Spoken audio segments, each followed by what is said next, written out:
To draw a common tangent means I want to draw one line that's tangent to both circles, meaning it touches both circles just one time. So in this first set of diagrams, these two circles side by side, I can draw a common tangent by drawing a line right there. So it's tangent to both circles. It touches each circle only once. There's a few more that I can draw, and if you want to pause the video and try to draw as many as you can, that might be a good idea. Otherwise, you can watch me draw my tangent lines in there. So one more common tangent I could draw is down there. I can draw a line that touches both circles just once. I can also draw two more right through the center. So I could draw a tangent line right in there, and I can draw another tangent line right over there. So it turns out that this diagram actually has 4 common tangent lines to it. Okay, next up, the circles are touching each other. So once again, I can draw 2 common tangent lines. Oops, I kind of missed, but you can pretend.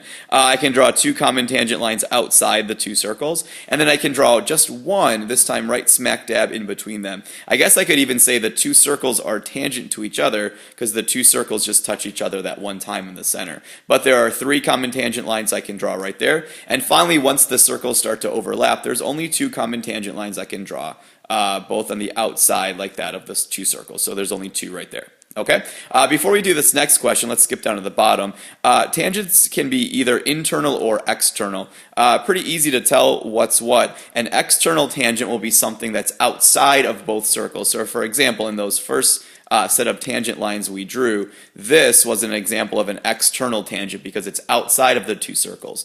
Compare that to this tangent right here, for example, that goes in between them. We'd call that an internal tangent. So we can have internal or external tangents. Finally then, in the middle here, they asked us if we can draw 2 circles that only have 1 common tangent or no common tangents. And it takes a little bit of thinking. Hopefully you can think about this if you pause the video and think for a couple seconds. You have to kind of be creative with how you draw it, but a lot of people usually figure out real quick, if you take one circle and draw a smaller circle inside of it, well, that's going to have no common lines of tangent. There's of tangency. If I draw a line right there, there's no way it's going to touch the circle inside. And if I try to draw a tangent line inside the circle, well, it's touching the outside circle twice. So there's a way we can draw this with no tangents. A way to draw this with just 1 common tangent is once again do a circle within a circle, but this time have one of the circles touching the outside of the circle. So I could draw 1 common line of tangency right through there.